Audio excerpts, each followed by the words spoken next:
Your Steve Jones Show podcast will start shortly. The Steve Jones Show podcast is sponsored by Brewers Outlet, your beverage supermarket on Reagan Street in Sunbury.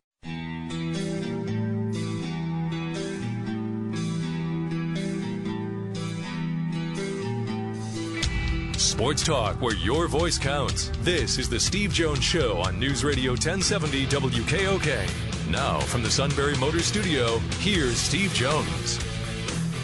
Good Friday, everybody, as we head into the holiday weekend.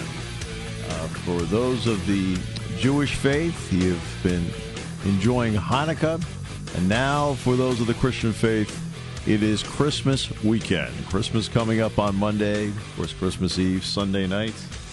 And you want to make sure that you are fully stocked because, you know, it's more than just Christmas week. You know, a lot of people have the 26th, 27th, 28th, 29th off next week. Bowl games all over the place, including the Fiesta Bowl next weekend.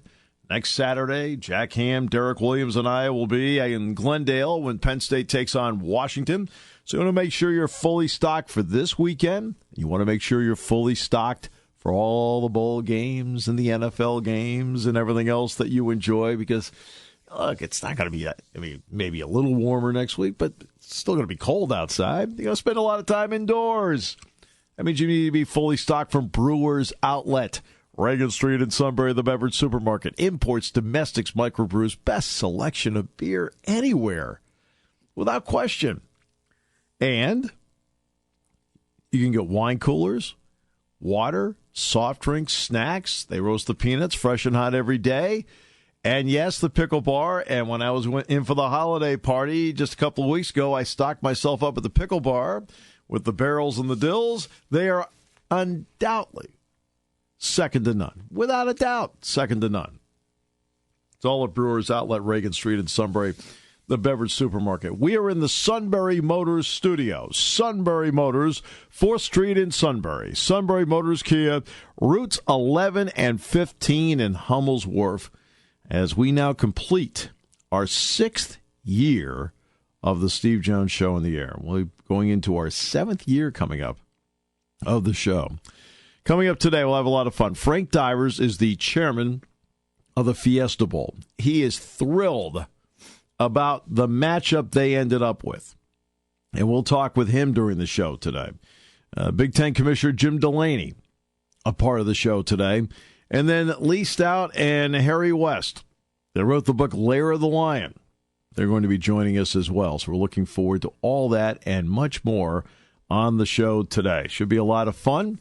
Great to have you with us as we head into the holiday weekend. Sean and I already exchanged gifts, and we also gave gifts to the suit as well, because in reality, we think the world of them. We'll come back. Lee Stout, Harry West, they'll join us in a moment as we continue on News Radio 1070 WKOK.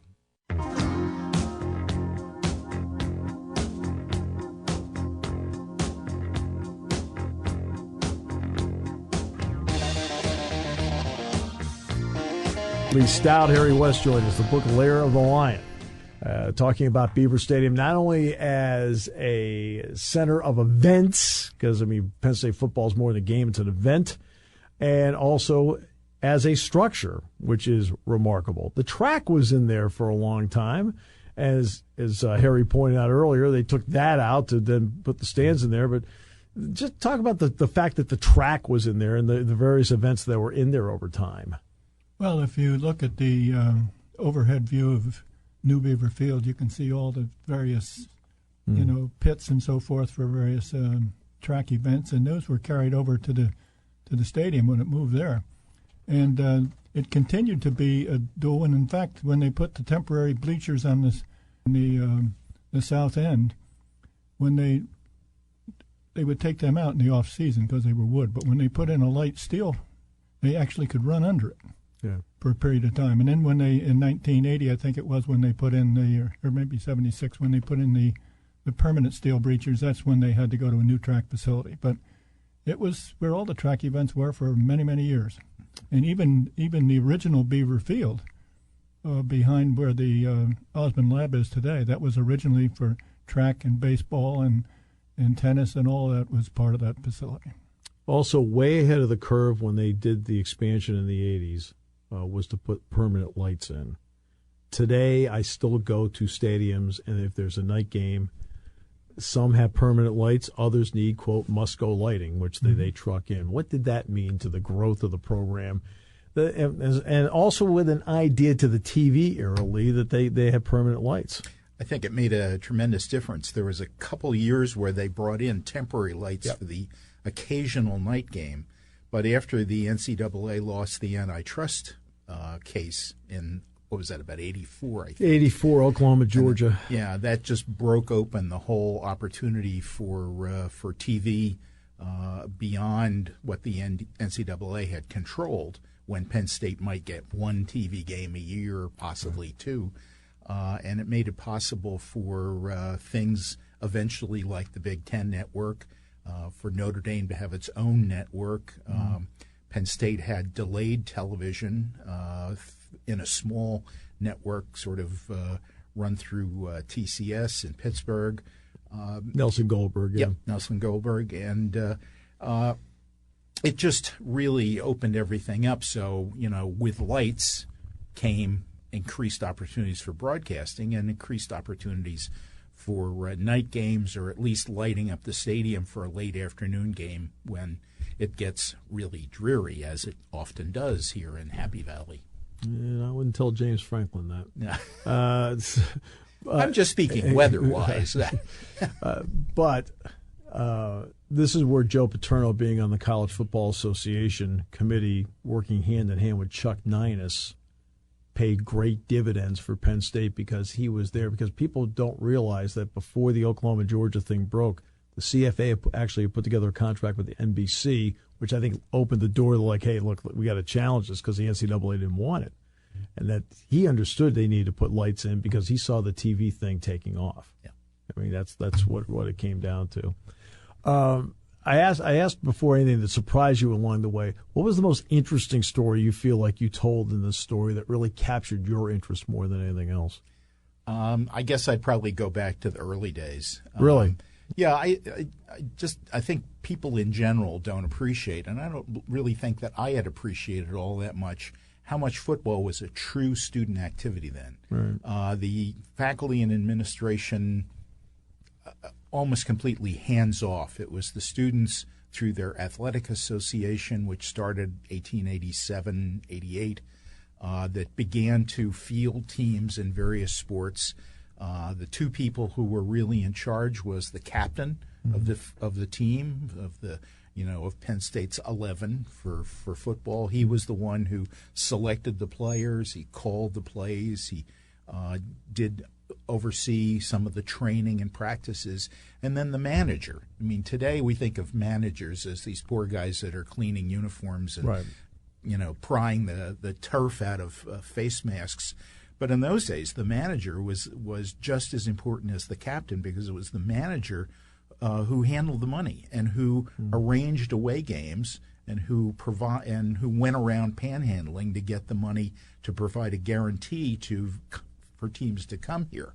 And in those days, it was really hard to get a team to come here because it was so isolated. You had to take the train to Lewistown and come in from there, right? Actually, in the 1887, you could take a train right to State College. Okay. But nevertheless, it was do that now. It was an hour trip just to get from Bellefonte to State College by train. In fact, there's one game against Pitt that was played in Bellefonte. Yes, yeah. Yes, because it was hard to get from Bellefonte to State College. So they played it up there. Yeah. In those early seasons, there might only be one or two home games in a season, and the rest would be away games, or there would be games played at a neutral field. A lot of schools in those days liked to have a game in a city because they could really attract a big crowd then. And Ivy League schools especially, they'd play at the Polo Grounds in New York, and they would have 25, 30, 40,000 people attend a game. Right, and Penn State forever, when they played Pitt, would be playing at Forbes Field. Yep. I mean, over and over. Yep. One of the big surprises for me was in the early steel structure. Okay. In the archives that I found at the physical plant was that there was a patented grandstand a Lambert grandstand. It was actually patented by the head of civil engineering at the University of Iowa. Mm-hmm. And you could piece these things together both horizontally and vertically because it's not like the typical bleachers where you can fall through or drop things through. Right. And in all the subsequent additions to the stadium, at the new Beaver Field location, they were all credited to this patent that was the so-called Lambert grandstand. And it wasn't until the new expansion came when they didn't have to patent that anymore, but they copied that style in the addition of the 16,000 seats when they expanded to the new location. Right. And it wasn't until that the north wing was put in that they followed the same idea, but they no longer had the same kind of patching together piece by piece. It's down the road, years down the road, and the design certainly has an opportunity to change and so forth based on what is at the moment. But I assume the two of you took at least a look at the model of what it could look like down the road. What did two of you think of that when you saw that this past summer? Well, I was a little surprised when of course, there was all this publicity about renovate versus restore, and but to a large extent, it's not renovation; it's replacement in place, because 3/4 of the stadium, at least the way it was presented at the meeting, will be replaced over time. Right.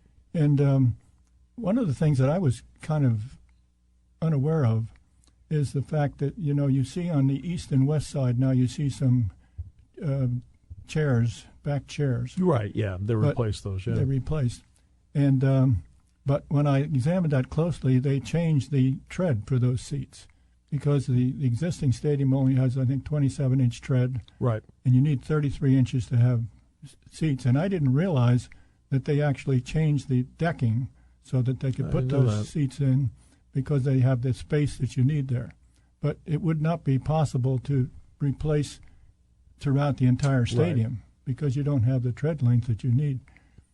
I was a little surprised that the plan calls for taking down the east suites. I mean, the only thing that would be retained would be the southern part of the structure, and the east, west, and north would be replaced one section at a time, and that would include taking down the elevated 3-story building, which is the luxury suites now. Right. But that seems to be, of course, it's 5 years down the road. A lot of things can happen. Sure. That was my point in the question. It's conceptual at this point. Right. But that seems to be the direction that they're taking. Right. That was the point I made in the question, is that, look, it can all change. I mean, but it's just at least a starting point. What did you think? Well, when they first, talked about starting this master planning study, and they said, well, we're going to look at the renovation or replacement of Beaver Stadium. And that's the first time anybody had ever talked about replacing Beaver Stadium. And, of course, it was like a volcanic eruption among alumni of like, my gosh, you can't replace Beaver Stadium. I do a dozen speaking engagements every year. I got it. You heard about it. I may have heard it once or twice. But immediately we began to think of, well, where would you put it? Because you couldn't tear down Beaver Stadium and build a new one in between two seasons. Right. And if you could resolve that, how much would it cost? And of course, new stadiums in cities for professional football, baseball are, they're not just $300-400 million. You're up in the $1 billion range. Yeah, Yankee Stadium when Penn State played the Pinstripe Bowl is a $1.5 billion structure. And those can't be built without enormous amounts of local government investment and bonds and so forth. Penn State's not going to get that. And so tremendous reliance on not just gate receipts, but boxes and dogs and and parking. It's going to take a tremendous amount of fundraising. Other stadiums that the two of you have been to, which ones have fascinated you? Now, besides here, other places you've been to, you went, What about you, Harry? Lee, I mean. Well, I have been to Ibbotts Field, and that was 55. Snyder, Pee Wee Reese, Roy Campanella. They won the World Series that year. That's exactly right. To my father, who was a Yankees fan, but that was a. I think I've been to the the stadiums like Three Rivers Stadium, Busch Stadium, giant multi-purpose bowls that were indistinguishable and undistinguished, and so Ohio Stadium was a very interesting. I don't go to a lot of bowl games or away games, sure. But I thought that was really pretty fascinating. Game was at Ebbets Field in 1947 with Jackie Robinson. Wow. And I was a kid then, 10 or 11 years old. Experience. One of the first experiences I had was at Fenway Park, sitting behind them. Yeah, they still exist, Harry. They do. I've probably been to 50 to 100 games at Fenway Park. I've been behind every column. I did graduate work at the University of Illinois, and that's that's a classic Memorial Stadium. Yes, it is. And, I mean, it's old, but it's classic, and they've renovated it a good bit now. But when I was there as a student, I was impressed with that back in the 60s. Lee Stout, Harry West joining us here in the Sunbury Motor Studio. Great to have both of them here in the Sunbury Motor Studio with us today. The book is entitled Lair of the Lion, and we'll be talking with them more in the next half hour. We're looking forward to getting their insights on a lot of different areas when it comes to Beaver Stadium, not only the structure, which is different. Beaver Stadium happens to be, we always refer to it as the erector set, and there's a reason for that. I believe it's 7 independent parts coming together as one. I mean, really, everything is sort of attached, and it looks like it's one, but it's not. And the press box is sort of attached to the stadium. The cantilever deck on the north end is sort of part of the stadium, but it's completely independent. The building at the south end is independent, but they just connect parts. That's what they do. All right, more with Lee and Harry in the next half hour. Frank Divers from the Fiesta Bowl coming up at 4:06, then Jim Delaney. Let's tell everybody that this is the time to stock up at Brewers Outlet, Reagan Street in Sunbury, the beverage supermarket. Import, domestics, microbrews, best selection of beer anywhere. As my partner Jack Ham would say, without a doubt. Wine coolers, waters, soft drinks, snacks. They roast their peanuts fresh and hot every day. The pickle bar is indeed second to none, led by the barrels and the dills. Brewers Outlet, Reagan Street in Sunbury, the beverage supermarket. I'm in the Sunbury Motors studio. Sunbury Motors, 4th Street in Sunbury. Sunbury Motors, Key routes 11 and 15 in Hummel's Wharf. All this that we've done now for 6 years has been because of great sponsors like Brewers Outlet and Sunbury Motors sponsoring this studio. More with Lee and Harry next half hour here on News Radio 1070 WKOK. When it comes to car buying, there's the other guy's way, and then there's the SMC way. The other guys force you into a vehicle you really don't want. The Sunbury Motors way lets you take the time you need to browse, ask questions, and take the test drive and think on it. For over 100 years, the Mertz family and all their employees have made your experience the most pleasant one you'll ever have. The other guys won't offer you the best price for your trade, no matter how much they say they will. The SMC way is their promise to provide you with the most money the market shows your vehicle is worth. The SMC way is to offer you all applicable factory rebates on new vehicles and generous discounts. Looking for a pre-owned vehicle? The SMC way checks each vehicle in a 200-mile radius to determine the lowest price, then beat it. It's the lowest price promise, just part of the SMC way. The choice is up to you, the other guy's way or the SMC way. The SMC way wins every time. Sunbury Motors Company in the North 4th Street Auto Plaza, Sunbury, and at sunburymotors.com. Selling more cars and satisfying more customers for over 100 years. Party time, game time, or just fun time. Doesn't matter what time it is, because it's Brewers Outlet time. The beverage supermarket has the area's largest beer selection. Imports, microbrews, ciders, and domestics. Pick from over 100 ice-cold 12-packs and dozens of 24-ounce singles. Soda, snacks, hot sauces, fresh roasted peanuts. Make it one-stop party shopping, and don't forget the pickle bar. So whatever you're celebrating or just doing it up, Brewers Outlet, Reagan Street, Sunbury wants to see you. And thank you for your years of patronage. Taking your calls at 800-795-9565. This is the Steve Jones Show on News Radio 1070 WKOK. Now from the Sunbury Motor Studio, here's Steve Jones.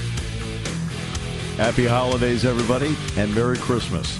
As we get to the big weekend here, Christmas Eve on Sunday night, Christmas Day coming up on Monday. Make sure you're fully stocked for the weekend and for everything afterward, because next week is just, I think, a relaxed week for most. Not everybody. Obviously, there's some of you who have to work next week. We're doing shows next week. I know that. We'll be back here on Tuesday, as a matter of fact. And we've got a couple of special shows coming up for you as well. We'll tell you about that as the day goes along here. Today's show brought to you by Brewers Outlet, Reagan Street in Sunbury. The Beverage Supermarket imports domestics, microbrews, best selection of beer anywhere. Wine coolers, water, soft drinks, snacks. They roast their peanuts fresh and hot every day. And the pickle bar is indeed second to none. All at Brewers Outlet, Reagan Street in Sunbury, the Beverage Supermarket. Stock up for the holidays now. Go over in droves. There are plenty of people there to help you. The store's so well laid out. And we are in the Sunbury Motors studio. Can't thank Sunbury Motors enough. Sunbury Motors, 4th Street in Sunbury.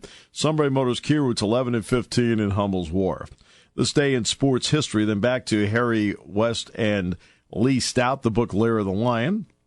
I will not make you guys wait much longer here, but I have to get to this. The New Orleans Saints became the 16th NFL franchise granted on this date in 1966. 1974, the Miami Dolphins won at the Orange Bowl, which was their home field at the time, for the 31st consecutive time. After beating Illinois in the Liberty Bowl, Bear Bryant announced his retirement as the head coach at Alabama on this date in 1982. He then passed away the next month on January 26th, 83. One of those you remember where you were. I was in Philadelphia when I found out that time, doing Penn State basketball at the time. Arthur Ashe named the Sports Illustrated Sportsman of the Year in 1992. And the 49ers retired Joe Montana's number 16 at halftime of a game with the Broncos in 1997. With that, we bring back Lee Stout, Harry West, the book Lair of the Lion. That'd be a great holiday gift for somebody. If you're looking for, quote, a last-second gift, guys, I think that would be great. Harry, how did you – I want to start with you. I mean, you're the engineer here. I mean, Lee's the historian. So, Harry, how did you get involved in a project like this, and what was your primary interest? Well, it all started with a course that I taught on the history of structures. Okay. And we started with Stonehenge and went to modern structures, but tucked in there was a lecture on the Beaver Stadium because it's interesting, it's big, and it has a lot of challenging structural problems. And this sort of morphed in then to something student groups wanted and town groups wanted. My son said at one point, "Dad, you ought to write a book." And I said, "No, I don't think anybody's interested in the structure." But then Lee and I got talking at the gym one day and thought about how we could bring the structural part into the history of sports venues and Penn State planning and so forth, and that was the beginning of it. Well, I believe the place is 7 different structures, isn't it? Oh, it's glued together in many ways. I mean, I think it's 7 different structures. Yeah. Hey, that's a book unto itself, Harry. Well, my son said, "You're a Brooklyn Dodger fan, Dad." He said, people always read things about the Brooklyn Dodgers. It's the same with Beaver Stadium, but I didn't believe him until I got together with Lee and thought we could put this together in a different way. Well, I'm about 10 days away from going to the Barclays Center, which is where the Brooklyn Nets play. I'm going to do 2 games there. What's interesting about that spot is that was the spot that they chose for the new Ebbets Field, and the Brooklyn council said no. Mm-hmm. So I always thought that to be interesting. Now they've got this place. Lee, what about your part? Now the history part. This goes back to you with archives for years over at the library. Mm-hmm. So then you brought that part in. Yeah. When Harry talked to me about the possibility of doing something with the history of the stadium and how we might expand that, I immediately thought of all the wonderful books there are about the history of Penn State football, going back to Ridge Riley and Rappaport and Lou Prado and all the many other sports writers that have written about that. And I said, well, gosh, they don't need another one of those from somebody who really doesn't know a lot about Penn State football other than having watched it since 1965. But I thought, well, if we could fit the history of the stadium as a venue and the sport that was played there, and actually multiple sports, into the history of the university, how it fits, and then how the game has evolved, how the game at Beaver Field and Beaver Stadium has evolved, and how the fans' experience has evolved, that could make an interesting book. Well, Joe Paterno told Rip Engel when they moved Beaver Field over to the east end of campus that would be the ruination of Penn State football as we know it. Yeah. What turned it into, obviously the winning football was a big part of it, but what turned the venue into an event area as more than just being a football stadium? I think that that the location, when you quoted Joe as saying this would be the biggest mistake that they ever made for Penn State football, he was talking about the fact that it was being moved out into a pasture. Right. East Halls, for all intents and purposes, didn't even exist at that point. Right. The Shields building, this kind of central location of all those administrative functions didn't exist at that point. There was pasture and there were some barns and corn cribs and so forth.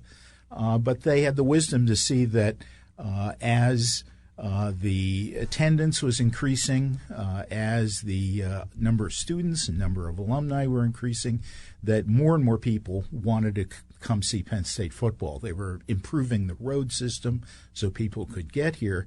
And they were experiencing something that they didn't have at New Beaver Field, where most people walked to the game. Right. Now more people were going to drive to the game. They didn't have parking back in the center of campus for this. So this would be good, not only because they would have an unlimited possibility of expansion if Penn State did well and more people wanted to come, but also they'd be able to park a lot of cars there. And that opened up a space for a lot of additional purposes besides football and track. In fact, I can tell everybody I think Beaver Stadium in the Big Ten easily has the best parking situation even now with 110,000 seats. The jacking up of the seats, taking out the track, jacking up of the seats, putting the concrete in at the bottom. Harry, structurally, how innovative was that plan to do that back in, 76, 77? Very innovative. In fact, it had never been done before. Nothing like that's ever been done since. And that was by far the most challenging expansion because they couldn't begin it until the end of the 77 season. They had to have it finished by the beginning of the 78 season. Yeah. And it's a mammoth undertaking. And I went to Harrisburg and interviewed the gentleman who was the foreman of the job at the time, and he said it was the most challenging job he ever had. They had a strike on campus, which kept his workers out. They had bad weather. And he said they were putting the hardware in the locker room doors the night before the first game. Mm-hmm. But he said it was by far the most challenging problem he ever had. Who came up with that idea? I mean, you're sitting there, the track's there. Now, today, what they do today is like take Ohio State, Michigan State. They've lowered the field. They've taken the track out. They've lowered the field, and that's how they've done that. They didn't do this here. Who came up with the idea of, like, let's jack it up a section at a time and then build it? Well, I'm not sure who came up with the idea. I know that the Baker was Michael Baker farm was the one then. They actually thought about lowering the field as one of the possibilities, but were concerned about drainage problems and things of that nature. But Clarence Knudsen, who was a person with Michael Baker at the time, said it was the only time it had ever been done. And I think who actually gets credit for originating the idea, I don't know. But it was certainly novel. Well, it's remarkable. It's remarkable. It really is. I mean that was done 40 years ago. Yes. I mean, my goodness, 40 years, and it stood the test of time. What did you find out in this, Lee, that you didn't know before? I would say I knew about the moves from Old Beaver Field to New Beaver Field to Beaver Stadium. One of the things that really struck me when we were first talking about the move from New Beaver Field to Beaver Stadium, I knew they had taken the grandstands apart and trucked them out there. But what I sort of never noticed was that they had built, 16,000 new seats. Yeah. But they were up in the air. And the old grandstands were fit in below them. And I remember first time seeing a picture of all these stands up in the air and thinking, wait a minute, what's going on there? And that's when it struck me that, even this was an innovative idea. And if it hadn't been for the type of grandstand that had been used beginning in 1934 when they started to switch over to steel from wood, it would have been impossible. I was just at the Ohio State game and a fair amount of time looking at the grandstand and construction, and it's pretty much all concrete. Yeah.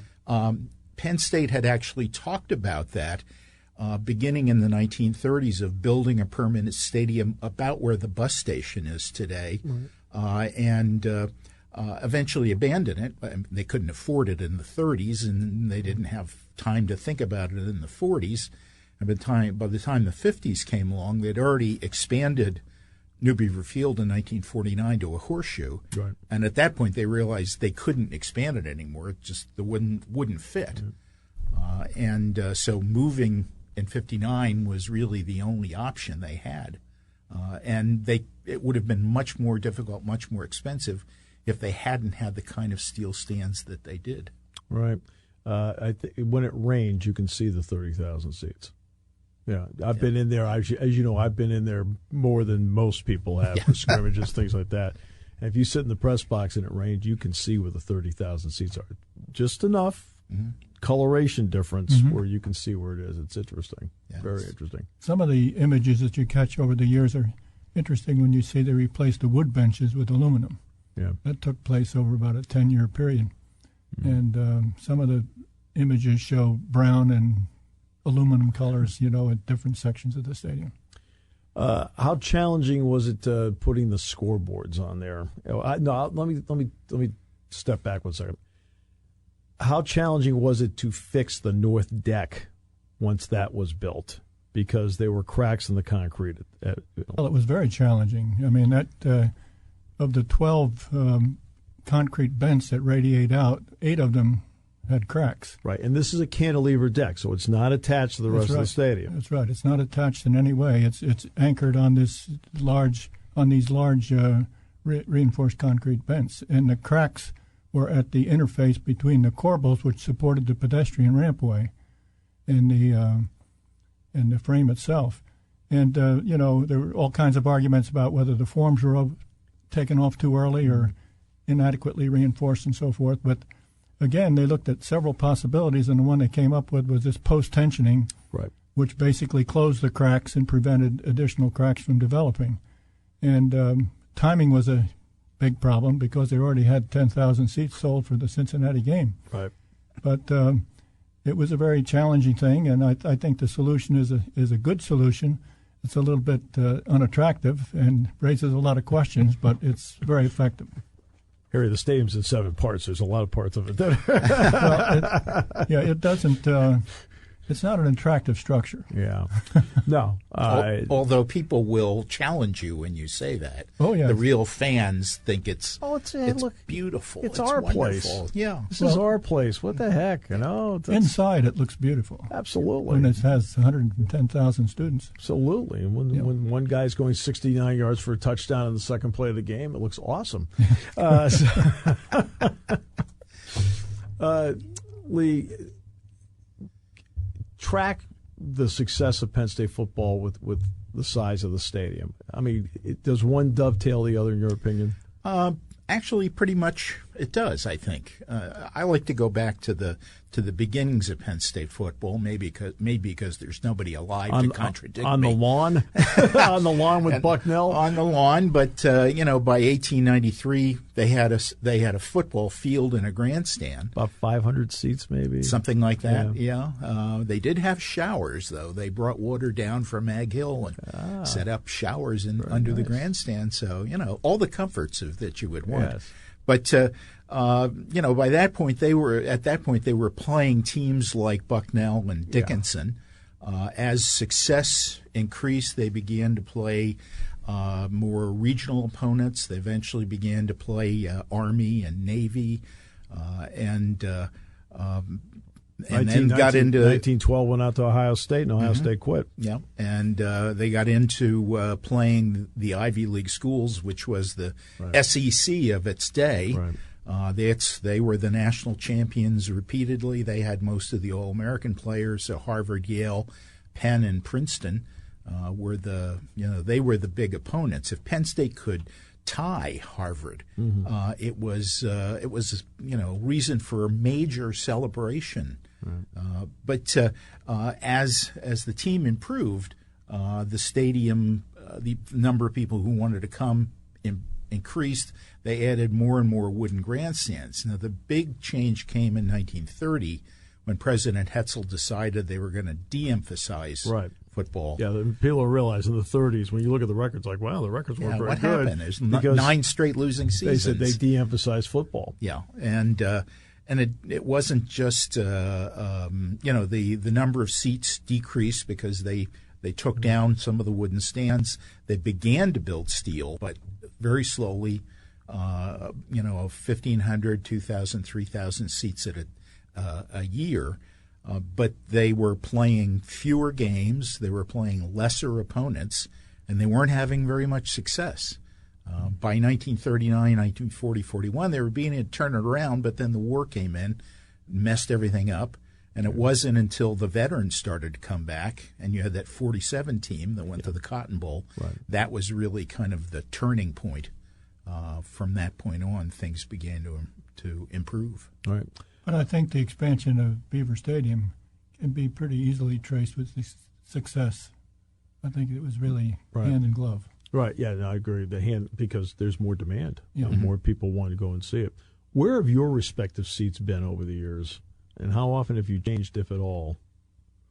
Well, I mean, starting as a student, back when Beaver Stadium was a horseshoe, we sat pretty close to the round part of the horseshoe. Yeah.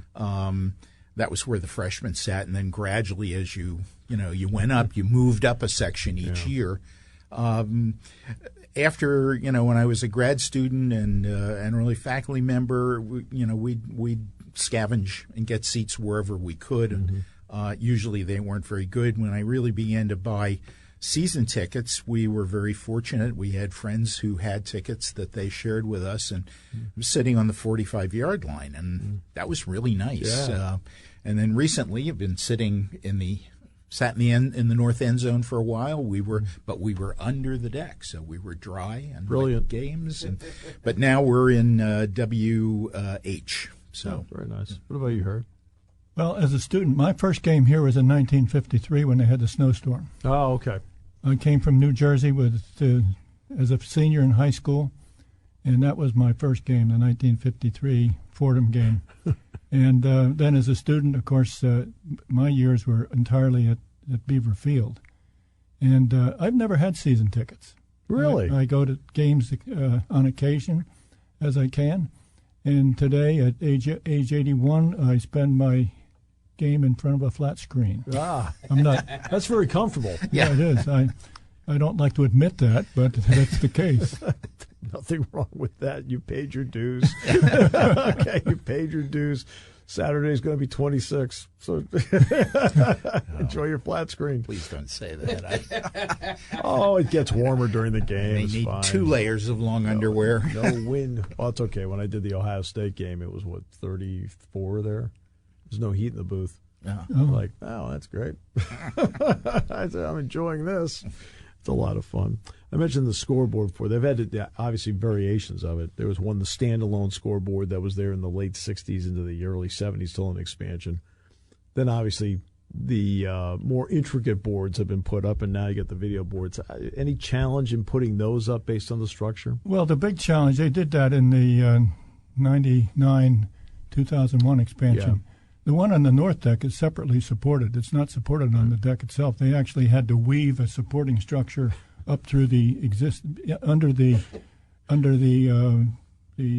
pedestrian rampway to support that because the deck wasn't designed to support it. Are any of the seats attached here? No, I'm just kidding. And then of course when the south expansion was done, they designed it from the beginning to support the scoreboard. But right. I mean, that's a building. That's built in. I mean, that is a building. Yeah. I mean, the south end. Oh, it is. In fact, one of our chapters in the book is when Beaver Stadium became a building. Yeah. And because just talk to Bobby White. Yeah. And you'll find out that he's sayings that nothing else happens there but 7 games a year.